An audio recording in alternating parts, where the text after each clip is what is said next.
बच्चों, जय हिंद। कैसे हैं आप? अच्छे हैं ना? खूब आपने धमाल किया, बहुत सारे त्योहार मनाए।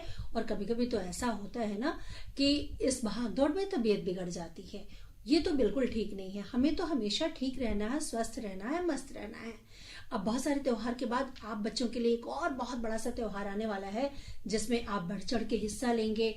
लेकिन अभी हम आपको बता दें कि आज इस कार्यक्रम में हम आपको एक बाल कहानी सुनवाने जा रहे हैं और आपको खूब अच्छा लगेगा, क्योंकि आपको कहानियों के माध्यम से बहुत कुछ सीखने को मिलता है।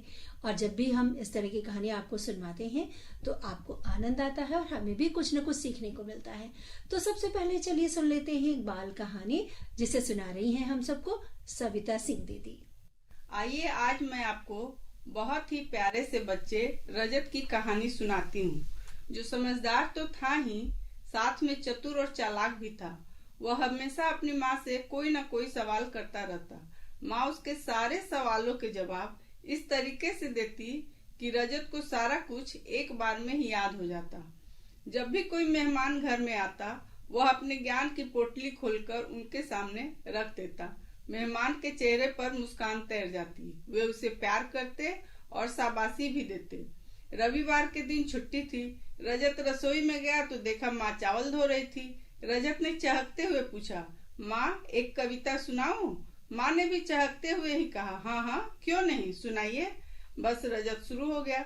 मछली जल की रानी है, जीवन उसका पानी है, हाथ लगाओ डर जाएगी, बाहर निकालो मर जाएगी।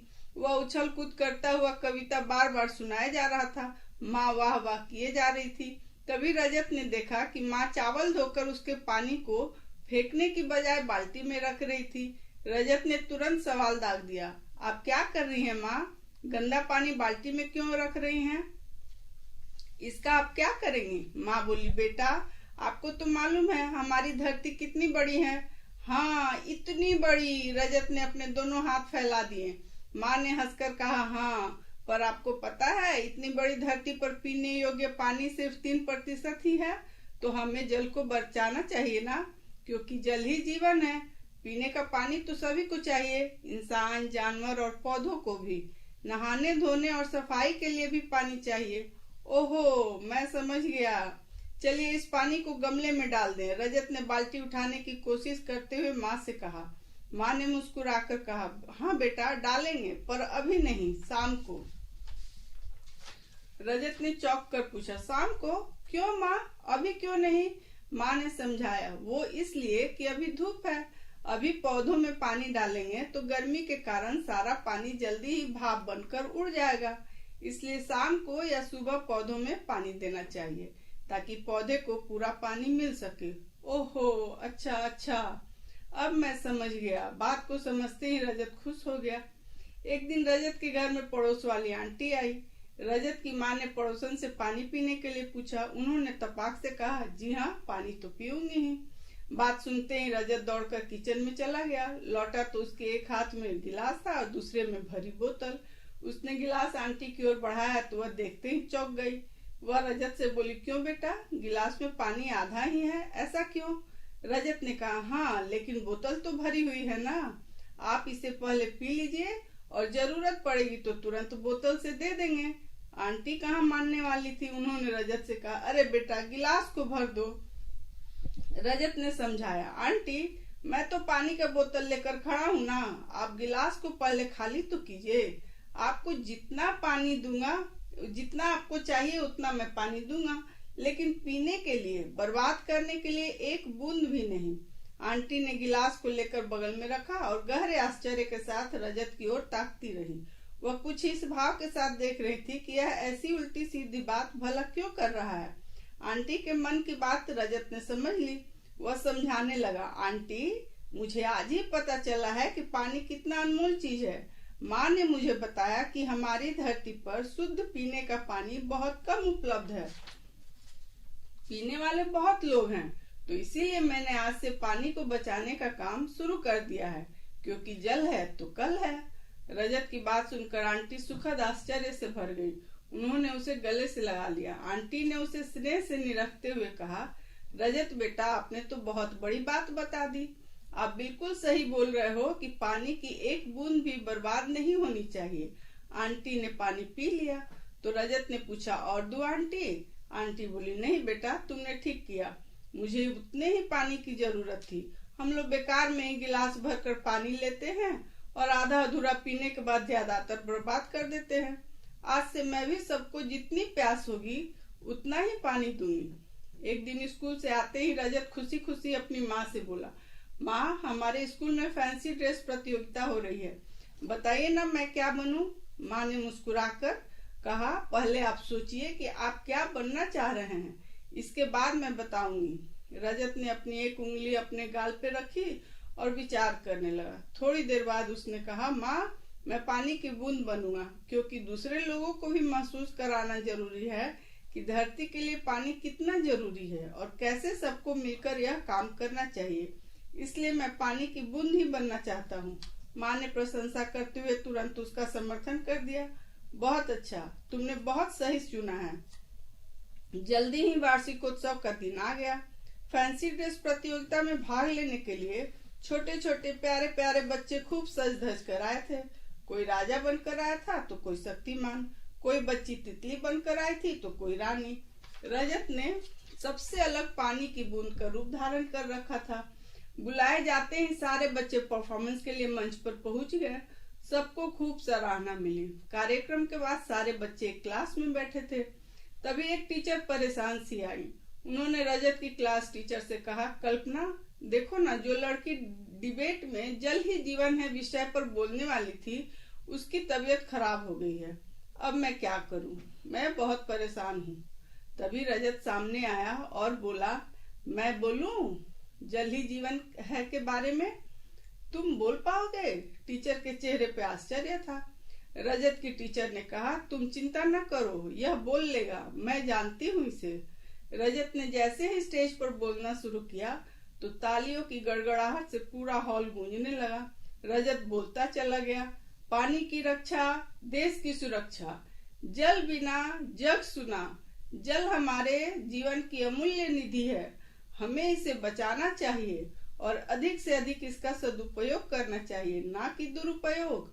क्योंकि मैंने देखा है टीवी पर बहुत से गांव में लोग कई कई किलोमीटर पैदल जाकर पानी लाते हैं, तब कहीं जाकर उनकी प्यास बुझती है।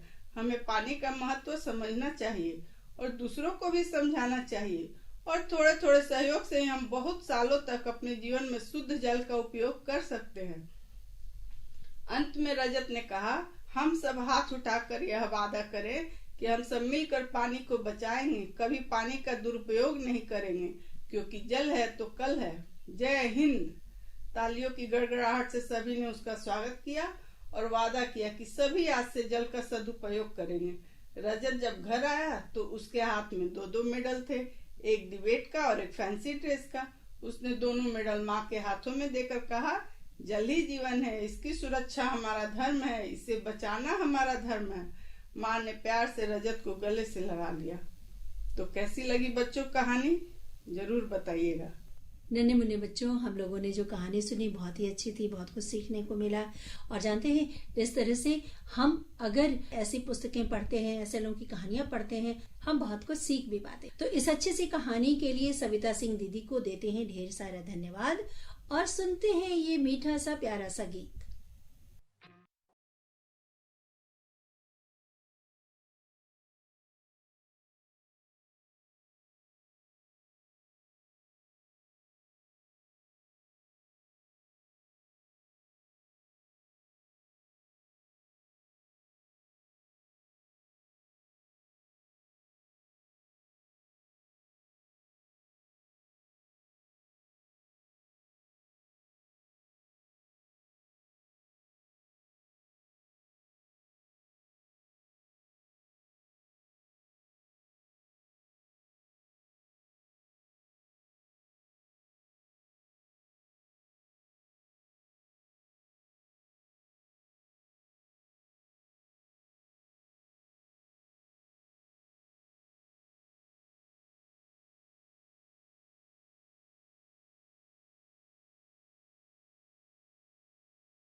आपने गीत भी सुन लिया, तो अब बहुत अधिक हम आपसे ढेर सारी बातें करें।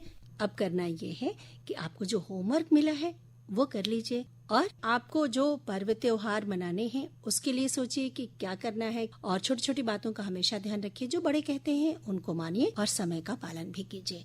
तो याद रहेंगी ना ये बातें? तो आज इतनी ही बातें, फिर मिलेंगे अगले कार्यक्रम में। तब तक के लिए बच्चों, जय हिंद।